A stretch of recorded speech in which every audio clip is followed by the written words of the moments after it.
mga pards. Wow, iba boses natin ngayon. Meron tayong ubo o plema. So, it's Tuesday morning. May titignan tayong trailer na truck, trailer head na na-aksidente pagkatapos ng repair. Ayun, titignan natin ngayon. Samahan nyo ako sa parking. Malayo-layo yung pupuntahan natin ngayon. Health parking 144. So, samahan nyo ako mga parts.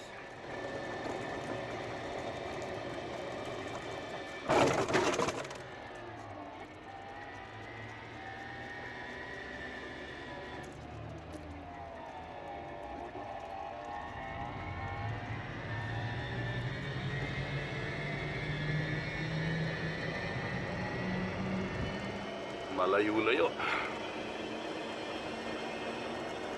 Buti meron tayong ginagamit na golf cart, electric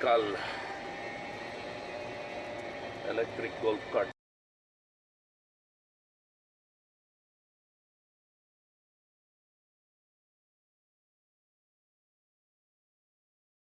Ayun oh, 30679, parking 144. So eto yun. Yan, check natin mga parts.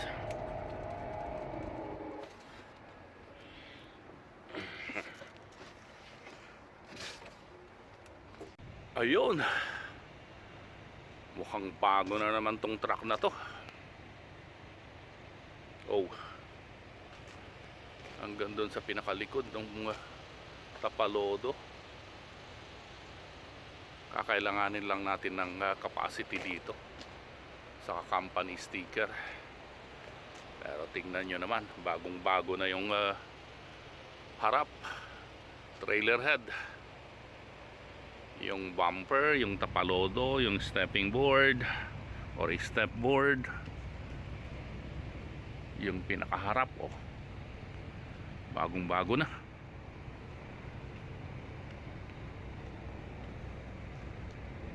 Oh, bagong bago na yung harap nito, kaliwat kanan.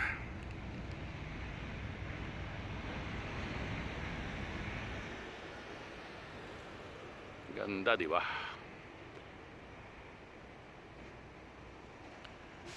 Re-request lang tayo ng gagawa ng sticker. Tingnan natin yung file para may reference sila.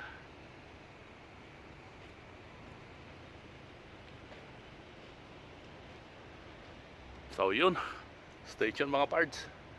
Back to base tayo. Gawa tayo ng request para mapalitan yung mga capacity sticker sa company logo sticker. Stay tuned. Punta tayo sa denting unit. Abisuhan yung magkakabit ng mga sticker capacity sa company.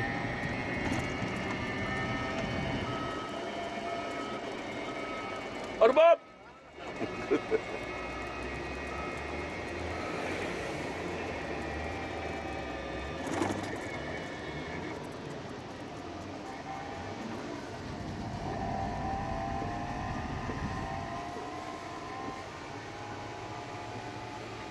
Stay tuned mga birds.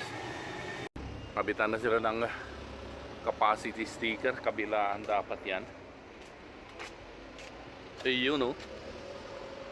Nice.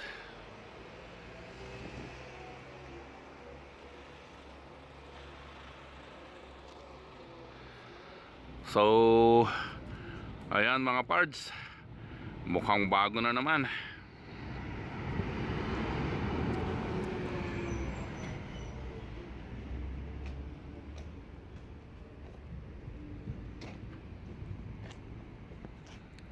Pwede na natin palabasin to.